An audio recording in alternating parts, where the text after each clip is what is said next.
இந்த இழப்பு வந்து எல்லாருக்குமே ஈடு செய்ய முடியாத இழப்பு அப்படின்னாலும் எனக்கு வந்து இந்த அளவுக்குலாம் எனக்கு ஃபீல் பண்ண தெரியுமான்னு நானே இப்போ தான் நினைக்கிறேன். ஒருத்தர் இல்லைங்கிறத இன்னும் என்னால் இன்னும் நம்ப முடியல.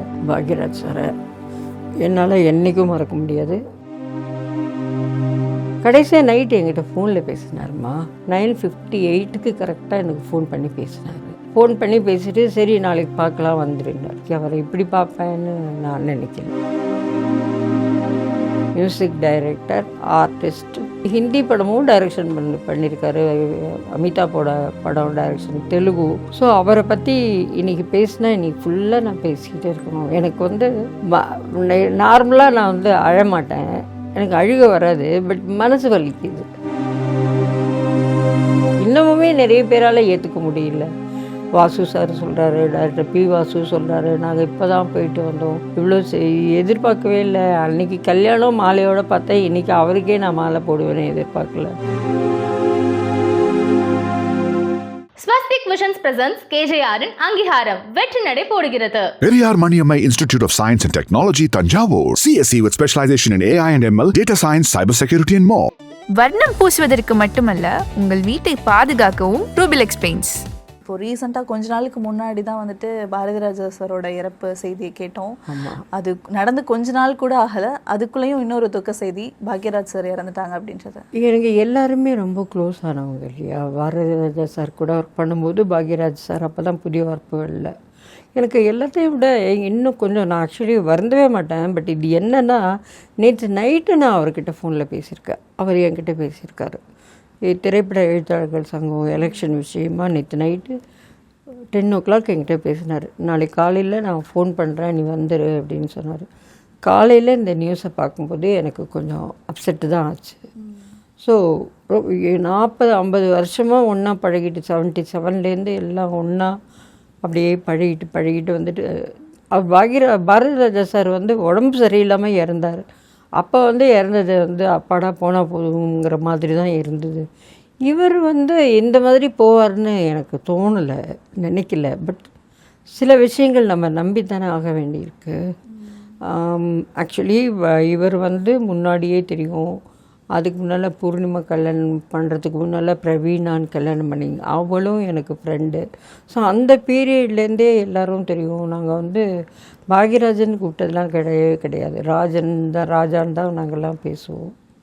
ஸோ இந்த இழப்பு வந்து எல்லாருக்குமே ஈடு செய்ய முடியாத இழப்பு அப்படின்னாலும் எனக்கு வந்து இந்த அளவுக்குலாம் எனக்கு ஃபீல் பண்ண தெரியுமான்னு நானே இப்போ தான் நினைக்கிறேன். ஒருத்தர் இல்லைங்கிறத இன்னும் என்னால் இன்னும் நம்ப முடியல. அதுவும் இல்லாமல் அவர் வந்து ஐ டொனேட் பண்ணியிருக்காங்க.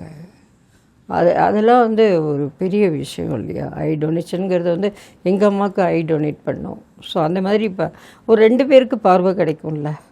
ஸோ அந்த காலத்தில் வந்து இவங்க எல்லாம் ஒன்றா இருந்தாங்க. டைலாக் ரைட்டிங்க்கு தான் ஃபஸ்ட்டு வந்தார். 16 வயதிலே வந்து ஒரு சின்ன கேரக்டர் நடிச்சிருப்பார் பாக்யராஜ் சார்.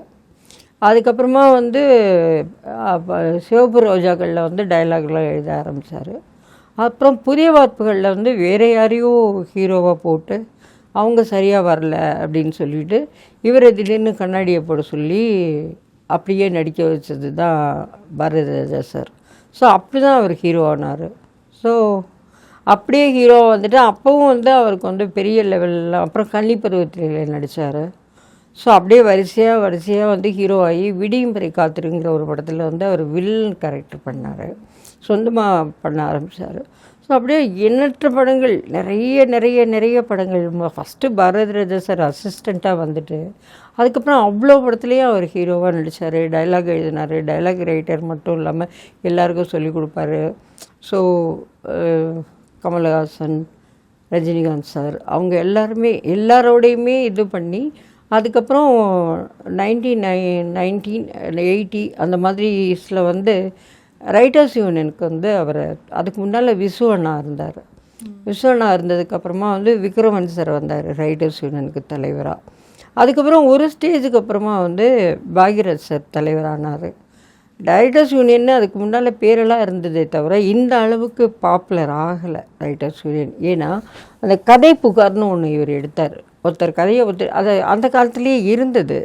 ஸோ அதில் பணம் இந்த மாதிரி இவங்களுக்கு இது லாஸு, இந்த இது விட்டுச்சுன்னா அவங்களுக்கு திரும்ப வாழ்க்கை கிடைக்காது அப்படிங்கிற லெவலில் பேசி சர்க்கார்னு ஒரு படம் வந்தது விஜய் சார் நடிச்சு. அந்த படத்தில் பேசி நிறைய பணம் வாங்கி கொடுத்தாரு. ஸோ கம்ப்ளைண்ட்டுன்னு வரும்போது அதை உட்காந்து ஆராய்ச்சி பண்ணுறதுக்குன்னே ஒரு குரூப் மாதிரி போட்டு ஒரு 5 பேர் போடுவாங்க. அந்த மாதிரி போட்டு பண்ணி ஸோ இப்போ ரைட்டர்ஸ் யூனியன் ஒரு தாயை இழந்த மாதிரி நிலைமையில் தான் இருக்குது. அப்படி தான் நான் ஃபீல் பண்ணுறேன். ஏன்னா எலெக்ஷன் அடுத்த மாதம் 12ஆம் தேதி.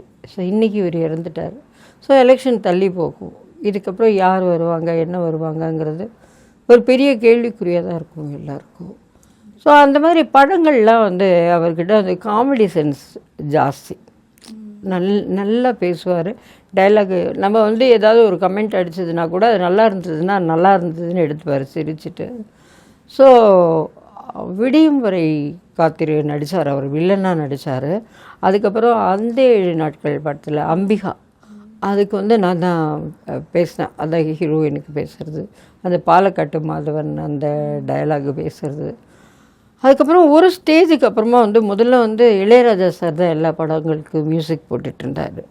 ஸோ சில படங்கள் அதுக்கப்புறமா அவர் பிஸி ஆகிட்டதுனால இளையராஜா சார் பண்ணாமல் இவர் எம்எஸ் விஸ்வநாதன்ட்ட போய் மியூசிக் கற்றுக்கிட்டு இவர் மியூசிக் போட ஆரம்பித்தார். நிறைய படங்கள் இவர் மியூசிக் பண்ணியிருக்காரு. அதை பிஜிஎம் பண்ணுறது இளையராஜா சார்கிட்ட வந்ததும் எம்எஸ் விஸ்வநாதன் சார்கிட்ட மியூசிக் கற்றுட்டு இவர் ரைட்டர், பாடலாசிரியர், மியூசிக் டைரக்டர், ஆர்டிஸ்ட் இது ஹிந்தி படமும் டைரக்ஷன் பண்ணியிருக்காரு. அமிதாப்போட படம் டைரக்ஷன், தெலுங்கு பேசிக், அவங்க தெலுங்கு பேசுவாங்க. ஸோ அவரை பற்றி இன்றைக்கி பேசினா இன்றைக்கி ஃபுல்லாக நான் பேசிக்கிட்டே இருக்கணும். எனக்கு நார்மலாக நான் அழமாட்டேன், எனக்கு அழுக வராது, பட் மனசு வலிக்குது. ஒருத்தர் இல்லை இத்தனை வருஷமாக எனக்கு ஃப்ரெண்டாக இருந்துட்டு, அவங்க பூர்ணிமா மேடம் ஃப்ரெண்டு, சாந்தனு, கிகி, அவங்க எல்லாருமே ஃப்ரெண்ட். அவருக்கு ஒரு குட்டி பேராக இருக்கான், இமைன்னு பேர். அவ்வளோ கொஞ்சுவார் அந்த பேரனை. இப்போ எப்படி அவனை விட்டுட்டு அவர் போனாருங்கிறது எனக்கு பெரிய கேள்விக்குறியாக இருக்குது. ஸோ அவருக்கு நான் அஞ்சலி தான் செலுத்தணும். எனக்கு வேறு வழி தெரியல. எனக்கு நேராக போய் பார்க்குறதுக்கு எனக்கு இன்னும் தைரியம் கொடுக்கல. என் பசங்க திட்டுறாங்க, அங்கே போயிட்டு நீ இந்த கூட்டத்தில் ஏதாவது ஆகிடுவேன் அப்படின்னு சொல்லிட்டு. மனமார்ந்த அஞ்சலி. நீங்கள் சொன்ன மாதிரி யாருமே இந்த செய்தி ஏற்றுக்கவே முடியல மேம். அப்படி இருக்கையில் நிறைய பேர் காலையில் இந்த செய்தி வந்ததுக்கப்புறம் ரூமராக இருக்கும் அப்படின்ற மாதிரிலாம் நிறைய பேர் யோசிச்சாங்க. உங்களுக்கு இந்த செய்தி வந்தப்போ நீங்கள் அப்படி யோசிச்சிங்களா? இல்லை, நான் யோசிக்கலை. ஏன்னா அதுக்கு முன்னால் எனக்கு ஆப்போசிட் வீட்டில் நிஜமாகவே ஒரு எதிர் வீட்லேயே ஒரு டெத்து. அங்கே முடிச்சுட்டு நான் வரும்போது டிவியில் இந்த நியூஸ் வந்த உடனே எனக்கு ஷாக் ஆகிட்டேன். நான் யோசிக்கணும்னு தோணலை. ஏன்னா கண்ணால் பார்க்குறேன், இறந்துட்டாரு, ஆனால் குடும்பத்தினர் அறிவிச்சிருக்காங்கன்னு சொல்லும்போது அது நியூஸ்ன்னு எப்படி எடுக்க முடியும்? நம்ம ஏதோ காத்து வாக்கில் யாரும் குடும்பத்தினரே சொல்லியிருக்காங்க அப்படின்னு சொல்லும்போது அப்போ ஃபுல்லாக சொல்லலை. இவங்க இறந்துட்டாங்கங்கிறது தகவல் மட்டும்தான் சொன்னாங்களே தவிர, சரி உடனே கிளம்பலான்னு பார்த்தா அங்கேருந்து வீட்டுக்கு கொண்டு வரத்துக்கே லேட் ஆகும். ஏன்னா அவர் ஐ டொனேட் பண்ணியிருக்காரு. அந்த ஃபார்மாலிட்டிஸ்லாம் முடிச்சுட்டு வர்றதுக்கு அதுக்குள்ளே ஆர்டிஸ்ட் எல்லோரும் வீட்டுக்கு வர ஆரம்பிச்சிட்டாங்க. பட் ஐ டொனேட் பண்ணுறதுங்கிறது பண்ணினா லேட் ஆகும் கொஞ்சம். அதுக்காக லேட் ஆச்சு. பட் ஏற்றுக்கிட்டு தானே ஆகணும் நம்ம. அது பாடி வர வரைக்கும் நான் அப்படியே டிவி முன்னாடியே உட்காந்துட்டு இருந்தேன். ஏன்னா கிளம்பிட்டேன், பட் இன்னும் பாடியே வரல அப்படின்னு சொல்லும்போது அப்படியே உட்காந்துட்டு இருந்தேன். ஏற்றுக்க முடியல. இன்னமுமே நிறைய பேரால் ஏற்றுக்க முடியல. வாசு சார் சொல்கிறாரு, டாக்டர் பி வாசு சொல்கிறாரு, நாங்கள் இப்போ தான் போயிட்டு வந்தோம், இவ்வளோ எதிர்பார்க்கவே இல்லை. அன்றைக்கி கல்யாணம் மாலையோடு பார்த்தா இன்றைக்கி அவருக்கே நான் மாலை போடுவேன்னு எதிர்பார்க்கல அப்படின்னு பி வாசு சார் சொல்லி ஃபீல் பண்ணுறாரு. இன்னும் நிறைய பேர் வந்துட்டு தான் இருக்காங்க, இன்னும் பார்க்குறதுக்கு முடியலையே. நாளைக்கு தான் எடுக்கிறதா சொல்லியிருக்காங்க. நாளைக்கு மத்தியானம் 2 மணிக்கு எடுக்கிறதா சொல்லியிருக்காங்க. அவரோட ஒர்க் பண்ண நினைவுகள்லாம் மறக்க முடியாதது. இனிமேல் எல்லாமே நம்ம நினைவாக வச்சுக்கணும், அவ்வளோதான். பரதராஜா சாராவது கொஞ்சம் ஒரு மாதிரி ஓல்டு கெட்டப்பில் பார்த்தேன், ஓல்டு ஆனதுக்கப்புறமா பார்த்தேன். இவர் அப்படி பார்க்கவே இல்லையே, நார்மலாக நல்லா மீட்டிங்கில் வந்து பார்த்து பேசிட்டு, அதே மாதிரி ஃபங்க்ஷன்லேயும் சிரித்து பேசிகிட்டு இருந்துட்டு, இது அவரை நாங்கள் சிரிக்காமல் பார்க்கவே இல்லைல்ல. இப்போ கூட தூங்குற மாதிரி தான் இருக்கும். கடைசியாக என்ன மேம் பேசினாங்க சார் நைட்டு? கடைசியாக நைட்டு என்கிட்ட ஃபோனில் பேசினாருமா. நாளைக்கு நான் எல்லா ஏற்பாடும் பண்ணியிருக்கேன், நாளைக்கு காலையில் அவங்க உனக்கு ஃபோன் பண்ணுவாங்க, நீ வந்துரு, எப்படி நம்ம என்ன ஃபார்ம் பண்ணலான்னு பார்க்கலான்னு 9:58க்கு கரெக்டாக எனக்கு ஃபோன் பண்ணி பேசினார். ஃபோன் பண்ணி பேசிட்டு சரி நாளைக்கு பார்க்கலாம் வந்துருன்னார். நாளைக்கு இப்படி பார்ப்பேன், இன்றைக்கி அவரை இப்படி பார்ப்பேன்னு நான் நினைக்கல. இதுதான் என்கிட்ட பேசினேன். எலெக்ஷன் விஷயமாக தான் என்கிட்ட கடைசியாக பேசினார். வேறு ஒன்றும் முக்கியமான விஷயங்கள் பேசுகிறதுக்கு ஒன்றும் இல்லை. அதுக்கும் முன்னால் வந்து ஒரு ஆட் ஒன்று ஃபிலிம் பண்ணுறேன், எனக்கு வந்து ஒரு ஆர்டிஸ்ட் வேணும் அப்படின்னு சொன்னார். ஆம்பளையா பொம்பளையா சார் அப்படின்னு கேட்டேன். ஆம்பளைன்னா நான் ஏம்மா உங்கள்கிட்ட கேட்க போகிறேன், பொம்பளை தான்மா வேணும். எப்போவுமே இதே மாதிரி தான் நாங்கள் பேசுவோம். அதுக்கப்புறம் என்னோடய ஸ்டூடெண்ட்டு ஒரு பொண்ணை நான் அனுப்பிச்சி விட்டேன், சுஜாதான்னு சொல்லிக்கிட்டு. அந்த பொண்ணு நல்லா பேசிச்சு அப்படின்னு சொன்னார். ஸோ நார்மலாக வாரத்தில் ஒரு 2 தடவை நாங்கள் ஃபோனில் பேசிடுவோம். அதே நேரம் மேடம் பாரதிராஜா சார் இறந்தப்பவும் பாஸ்கர் சொல்லி நான் தான் அந்த தகவலை அவருக்கு சொன்னேன். அதுக்கப்புறம் பூர்ணிமா மேடம் ஃபோன் பண்ணி, நீங்கள் தான் சொன்னீங்க. பாஸ்கர் சார் தான் எனக்கு, நான் பாஸ்கருக்கு நார்மலாக ஃபோன் பண்ணுற மாதிரியே பண்ணினேன். பண்ணும்போது மாலினி நீ போயிட்டு வந்துடு அப்படின்னா, எங்கடா அப்படின்னா, இல்லை தெரியலையா உனக்கு பாரதிராஜா நான் இறந்துடுச்சு அப்படின்னாப்புல. என்னடா சொல்கிற, இதே மாதிரி தான் கேட்டேன், கன்ஃபார்ம்டாக சொல்கிற அப்படின்னா, ஆமாம் மாலினி நீ போயிட்டு வந்துடு அப்படின்ட்டு வச்சுட்டான். எனக்கு நம்ப முடியல. சரின்னு சொல்லிவிட்டு நான் லியாகத் சாருக்கு ஃபோன் பண்ணி கேட்டேன். இல்லையே மேடம் இன்னும் தெரியலையே அப்படின்னாரு. இன்னும் அவரோட டாக்டர் நடேசன், அவர் தான் மெயினாக பாரதிராஜா சாருக்கு பார்ப்பார், அவருக்கு ஃபோன் பண்ணி கேட்டேன். இல்லையம்மா நல்லா தானே இருந்தாருன்னு அவரும் சொல்கிறாரு. அப்புறம் மனோஜ்குமார் சாருக்கு ஃபோன் பண்ணி கேட்குறேன். இல்லை கொஞ்சம் வீசிங் ப்ராப்ளம்னு சொன்னாங்க, மற்றபடி வேறு ஒன்றும் இல்லை, நல்லா தான் இருக்காருன்னாங்க. ஆனால் அடுத்ததே வந்துடுச்சு, அவங்களே மேடமே ஃபோன் பண்ணி சொல்லிட்டாங்க, இல்லை இறந்துட்டாங்க, எந்த ஆஸ்பத்திரின்னு இல்லை, வீட்லேயே தான் வச்சுருக்காங்க அப்படின்னு சொல்லிவிடு. ஸோ இந்த மாதிரி வரிசையாக எல்லாருமே இந்த மாதிரி இருக்கிற ஜீனியஸ் எல்லாமே இறந்துட்டு வராங்க. அது இப்போ வந்து இந்த அளவுக்கு பார்த்திங்கன்னா யாருமே இல்லையே இப்போதைக்கு. அந்த ஜென்ரேஷன் டைரக்டர்ஸ்னு சொல்லுவாங்கள்ல, அந்த ரோலை இப்போதைக்கு யாருமே இல்லை. அதுதான் மனசுக்கு கஷ்டம். இது வரிசையாக இந்த மாதிரி நடக்கிற விஷயங்கள்லாம் பார்க்கும்போது இல்லை, இதெல்லாம் வந்து இந்த நார்மலாக சொல்லணும்னா அந்த காலக்கொடுமைன்னு சொல்லுவாங்க. விதி வந்து போகிறவங்க போய் தான் ஆக போகிறாங்க. பட் அது அடுக்கடுக்காக வரிசை, கொரோனாவில் போனவங்க இருக்காங்க, இதில் போனவங்க, இது வந்து ஒன்றுமே இல்லாமல் திடீர்னு அதுவும் பெரிய இடத்துலையே, இப்போ சினிமா ஃபீல்ட்லேயே இவ்வளோ வரிசையாக சௌத்ரி ஆர்பி சௌத்ரி போனார். ஸோ இந்த மாதிரி நான் கண்ணதுக்காக பார்த்துட்டு இருக்கும்போது ஒருத்தர் போகும்போது கொஞ்சம் மனசுக்கு வேதனையாக தான் இருக்குது. அது இன் ஃப்யூச்சர் வந்து ஜென்ரேஷன் எப்படி இருக்க போகுது என்னங்கிறத என்னால் ஜட்ஜ் பண்ண முடியல, எனக்கு தெரியல. ஏன்னா நானும் கிட்டத்தட்ட அந்த ரேஞ்சில் தான் இருக்கேன். நானும் 73 அந்த ரேஞ்சில் தான் இருக்கேன். என் கூட இருந்தவங்க எல்லாருமே இப்படி 1 by 1 மிஸ் ஆகிட்டு வராங்க. அது கொஞ்சம் மனசு கஷ்டமாக தான் இருக்குது, அவ்வளோதான். பாக்யராஜ் சாரோட உங்களுக்கு ரொம்ப நெருக்கமான ஒரு விஷயம், மறக்கவே முடியாது வாழ்நாள் முழுக்க, ஏதாவது ஒரு நினைவு இருந்திருக்கும்ல? கிழக்கே போகும் ரயிலில் டப் பண்ணும்போது அப்போ தான் நான் ஃபஸ்ட்டு பார்க்குறேன் அவரை. நான் போகிறேன், அவர் உள்ள ஆடியோ ரூம்லேருந்து வர்றாரு. குடிக்கிறதுக்கு ஏதாவது சூடாக கொண்டு பாப்பா அப்படின்னு சொல்லிட்டு வர்றாரு. கொஞ்சம் வெந்நீர் வச்சு கொடுங்கப்பான்னு நான் சொல்கிறேன். இதுதான் அவர் ஃபஸ்ட்டு நான் மீட் பண்ணும்போது நான் பேசினது. வாமா உன்ன மாதிரி ஆள் தான் தேடிட்டு இருந்தேன். இதுதான் நாங்கள் 2 பேரும் பேசின ஃபஸ்ட்டு இது. ஸோ அதுக்கப்புறம் அப்படியே இந்த கரெக்ஷன்ஸ் வர்றது, அந்த இது சொல்கிறது எனக்கு வந்து மறக்க முடியாததுங்கிறது வந்து அந்த 7 நாட்கள் கிளைமேக்ஸில் அழுதது தான். அது வந்து அந்த அழும்போது ஆக்சுவலி எனக்கு வீட்லேயும் கொஞ்சம் ப்ராப்ளம். ஸோ அந்த இது அழும்போது என்னால் அந்த அழுகையை கண்டினியூ பண்ண முடியாமல், ஹேமா என்ன நீயா அழற அப்படின்னு தான் கேட்டார் அவர் சார். ஸோ அந்த ஸ்டேஜில் வந்து அந்த மாதிரி நினைவுகள். மற்றபடி அவருக்கு வந்து டப்பிங், அவருக்கு வந்து என்னோட இது என்ன பிடிக்கும் அப்படின்னா, நான் டப்பிங் ஆர்டிஸ்ட் எல்லாமே பேசுகிறேன், அது எல்லாமே பிடிக்கும். பட் அவர் வந்து சொல்கிறது என்னமோ என்னை பற்றி யார்கிட்டயா சொல்லணுன்னா, இந்த பொண்ணு இப்படி பார்த்து பேசுதில்ல, இப்படி பார்த்து பேசாது, திரும்ப இந்த பக்கம் நின்று பார்த்து பேசும் அப்படின்வார். ஏன்னா கண்ணாடி ரிஃப்ளெக்ஷன் வருது இல்லையா, ஸோ அந்த ரிஃப்ளெக்ஷனை வச்சு நான் பேசுவேன். அங்கே லிப்பாக பார்க்காம இங்கே நின்று பேசுவேன். இது அவர் சொல்லுவார், அதை ஒரு பெரிய பாராட்டு மாதிரி சொல்லுவார். அந்த மாதிரி பாராட்டுறவங்க எல்லாமே வந்து ரொம்ப அவ்வளோ பாராட்ட மாட்டாங்க. இவர் வந்து எப்போ யார்கிட்ட எங்கே பார்த்தாலும் இது இப்படி நின்று பேசும், இது இப்படி நின்று பேசணும், அதையே ஒரு பெருமையாக சொல்லுவார். அவங்க ஃபேமிலியில் எல்லாமே ஃப்ரெண்டு தானே. பாக்யராஜ் மேடம், பூர்ணிமா மேடம் எல்லாருமே நாங்கள் கல்யாணத்துக்கு முன்னாலேயே எல்லாம் ஒன்றா பழகினவங்க தானே. ஸோ மறக்க முடியாத விஷயங்கள். அவர் வந்து அவ்வளோ பெருசாக வருத்தத்தை காமிச்சிக்க மாட்டார். நார்மலாக இருந்துருவார், அமைதியாக இருந்துருவார். பாக்யராஜ் சார் வந்து பாரதி ராஜா சாருக்கு ஆப்போசிட். அவர் சத்தம் போட்டு அடித்து வேலை வாங்குவார். இவர் அவ்வளோ சத்தம் போட மாட்டார். எப்படி வேலை வாங்கணுங்கிற மாதிரி ஒரு மாதிரி நீக்க வாங்கிடுவார் வேலையை. சார் வந்து பேசிக்கலி அவங்க வந்து தெலுங்கு, வீட்டில் பேசுகிறது அந்த மாதிரி தெலுங்கு பேசுவாங்க. ஸோ தெலுங்கு படம், கன்னட படம் எல்லா படமும் பண்ணியிருக்காங்க. ஆக்ரி ராஸ்தான்னு சொல்லிட்டு இவர் அமிதாப் பச்சன் சாரை வச்சு எடுத்தாங்க. நீங்கள் தான் டைரக்ஷன் பண்ணணும், தமிழில் வந்த படம் தான், அதை நீ தான் டைரக்ஷன் பண்ணணும் அப்படின்னு சொல்லி கேட்டால் இவருக்கு வந்து ஹிந்தி தெரியாது, இங்கிலீஷ் வந்து சுமாராக தான் தெரியும்.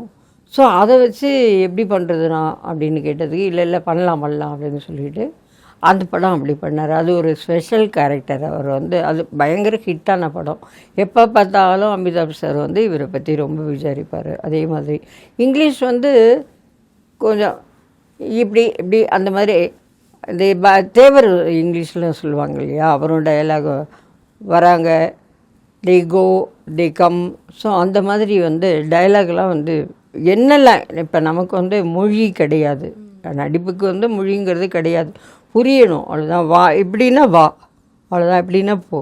ஸோ அந்த மாதிரி ஆக்ரி ராஸ்தான ஒரு படம் எடுத்து ரொம்ப ஃபேமஸ் ஆச்சு. ஸோ அனைத்து லாங்குவேஜ்லேயும் அவர் வந்து ஃபேமஸாக தான். திரைக்கதை வசனம் மன்னன் அப்படின்னா அது வந்து ஆல் இண்டியா லெவலில், ஆல் ஓவர் இந்தியா அவர் மட்டும்தான் சொல்லுவாங்க. திரைக்கதை வந்து எப்படி கதை இருந்ததாலும் அந்த திரைக்கதை மூலமாக அந்த கேரக்டர்லாம் அவர் மாற்றிடுவார். ஸோ என்ன தப்பாக சீன் பண்ணிட்டு வந்திருந்தா கூட அந்த சீனை வந்து கொஞ்சம் ஷார்ட் ஏதோ மாற்றி போட்டு எடுத்தால் அவருக்கு பேரே திரைக்கதை மன்னன்னு தான் பேர். இப்போ இந்தியாவிலேயே அவர் ஒருத்தர் தான் இருக்கார். இப்போ அவரும் மறைஞ்சிட்டார். பாக்யராஜ் சார் கூட நிறைய படங்கள் வந்து நீங்கள் சேர்ந்து வேலை பார்த்துருக்கீங்க. அதில் வந்துட்டு அந்த 7 நாட்களில் வந்துட்டு பாக்யராஜ் சாருக்கு வந்துட்டு ரொம்ப பிடிச்ச ஒரு டயலாக் அப்படின்ற மாதிரி சொன்னீங்க. அது என்ன டயலாக்? பாக்யராஜ் சாருக்கு ரொம்ப பிடிச்சது வந்து அந்த பாட்டு ஒன்று பாடுவார். அவள் வந்து லவ் பண்ணுவா, அதை வந்து லெட்டரில் எழுதி கொடுக்க முடியாது. லெட்டரில் எழுதி கொடுத்தா இவருக்கு இது புரியாது. கூட காஜா ஷெரீப்னு ஒரு பையன் நடிச்சிருப்பான். அந்த பையனை விட்டு இது எனக்கும் உனக்கும் பொருத்தம், இது எத்தனை கண்களுக்கு வருத்தங்கிற பாட்டு, அது வந்து இது எழுதி கொடுத்துருப்பா. எனக்கும் உனக்கும், இது நான் டியூன் போடுறேன், எனக்கும் உனக்கும் தான் பொருத்தம், இது எத்தனை கண்களுக்கு வருத்தம். அந்த பாட்டு வந்து ரொம்ப ஹிட் ஆச்சு அந்த படம். அதுக்கப்புறமா ஒரு ஆர்ஜே பாலாஜி கூட அந்த படத்தில் மூக்குத்தி அம்மனில் வச்சுருந்தார். ஸோ அந்த மாதிரி அந்த பாட்டு, அந்த படங்கள், அந்த டியூனெல்லாம் அதில் வந்து ஃபுல் ஃப்ரீடம் கொடுப்பார் எனக்கு டப்பிங்க்கு. ஸோ மற்ற படங்கள் நான் பேசினதுக்கும் அந்த 7 நாட்கள் அம்பிகாவுக்கு நான் என்னையா ஒரு பொண்ணு ராத்திரியில் வந்து உன்னை தனியாக வாவான்னு கூப்பிட்றேன், இது கூடவா உனக்கு புரிய மாட்டேங்குது. ஸோ அந்த மாதிரி சொல்லும் போதெல்லாம் அவரோட நினைவுகளோடு தான் நான் இனிமேல் நினச்சி படம் பார்க்கும்போது அவர் ஞாபகம் வரும். பட் சில விஷயங்கள் வந்து நான் வந்து மறக்கணும்னு நினைக்கவே மாட்டேன். இப்போ எனக்கு வந்து நேராக போய் பார்த்தா அந்த ஞாபகம் வரும் அப்படிங்கிறதுனால இப்படி உட்காந்து டிவியில் பார்த்துட்டு நாளைக்கு போய் ஒரு இப்படி பார்த்துட்டு வந்துடுவேன். அந்த நினைவுகளை, அவர் இருந்து படுத்திருக்காருங்கிற நினைவுகளை நான் வந்து என் மைண்டில், எங்கள் அப்பா இறந்ததுக்கும் நான் பார்க்கல. ஸோ என்னால் சில நினைவுகள் வந்து மைண்டில் ஏற்றிக்காமல் நான் விட்டுடுவேன் அப்படியே. ஸோ இதெல்லாம் வந்து காலத்தில் அழியாதில்ல. இப்போ இவங்க கூடலாம் நான் ஒர்க் பண்ணேங்கிறது வந்து எனக்கு பெரிய ப்ளஸ். எந்த ஒரு ஆர்டிஸ்ட்டுங்களுக்கும் என் கூட ஈவனாக இருந்தவங்க எல்லாமே ரொம்ப கம்மி. இப்போ யாரும் இருக்கிற மாதிரியே, இருக்கிறதுலே பிதாமகியே நான் ஒத்தி தான் இன்னும் இருக்கேன்னு நினைக்கிறேன் அந்த காலத்துலேருந்து. ஸோ அந்த கூட மாதவன் சார் படம், சிவாஜி அப்பா கூட ஒர்க் பண்ணியிருக்கேன், எம்ஜிஆர் ஐயா கூட ஒர்க் பண்ணியிருக்கேன். சிவாஜி இதில் கம்ப்யூட்டரில் பேசும்போது அவர் சொல்லுவார், கம்ப்யூட்டரில் இது என்னடி இது போனால் திரும்ப வர்றதுக்குள்ளே எனக்கு டைலாக் மறந்து போயிடுது, போயிட்டு ரிவர்ஸில் தானே முதல்ல வரும், எனக்கு மறந்து போயிடுது. ஸோ அந்த மாதிரி எல்லாருக்கிட்டேயும் ஒர்க் பண்ணது வந்து எனக்கு உண்மையிலேயே என் வாழ்நாளில் நான் பெரிய சாதனை எனக்கே நானே பண்ணியிருக்கேன் அப்படின்னு தான் நான் நினைக்கிறேன். நான் ஒரு சீன் அழுகிற சீன் மாதிரி இருந்துச்சு, அந்த சீன் வந்து பாக்யராஜ் சருக்கு ரொம்ப பிடிச்சுன்னு சொன்னீங்க. அது ஆமாம் ஆமாம் ஆமாம் அதுதான் சொன்னேன். அந்த தாலியை வந்து நீ தான் தாலி நீ வாழ மாட்டேன்றல, அவன் கூட தான் வாழன்னு சொல்லுவேல, அப்புறம் எதுக்கு வீணாக நான் கட்டின தாலி உன் கழுத்தில் இருக்கணும், அது எடுன்னு சொல்லிட்டு கையை எடுக்க வருவார். இப்படி கை இப்படி வரும், அது எடுக்க வரும்போது நோ நோ வேண்டாம் வேண்டாம் வேண்டாம். ஸோ அந்த இது அழுது அவங்களும் கட் சொல்லலை, எனக்கும் கட் பண்ண முடியலை. எனக்கு ஆக்சுவலி ஒரிஜினலாகவே அழுக வந்துடுச்சு. அப்போ அந்த அந்த இதில் வந்து எனக்கும் எங்கள் வீட்டையும் கொஞ்சம் சின்ன சண்டை எனக்கு எங்கள் வீட்டுக்காரருக்கு. ஸோ அந்த அழுக வரும்போது நான் அதை அப்படியே அழுதுட்டேன். அப்புறம் வந்து கொஞ்சம் நேரம் சமாதானப்படுத்திட்டே இது பண்ணி கொஞ்சம் ரெஸ்டடு அப்படின்னு சொல்லிட்டு அந்த எனக்கு தெரிஞ்சு இதுதான் நான் வந்து வாழ்க்கையிலேயே அழுது அந்த சீன் அப்போ தான் நான் அழுது. அந்த சீன் ஒரு தடவை பண்ணிக்கோங்க. No, no, no, no! ஐயோ வேணாம், தொடாதீங்க வேணாம்.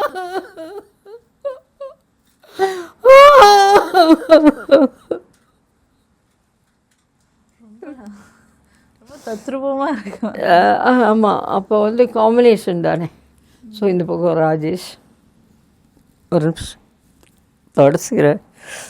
அந்த சீன் பண்ணாலே அழுக வந்துடும். இல்லை அந்த சீனு இப்போ ப்ரெசன்ட் சுச்சுவேஷன் ரெண்டும் சேர்ந்து வருது. நார்மலாக எனக்கு வராது, என்னமோ வருது, பரவாயில்ல. அந்த சீன் மறக்க முடியாது. பாக்யராஜ் சாரை என்னால் என்றைக்கும் மறக்க முடியாது.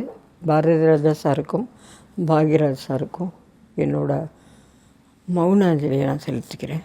1 minute.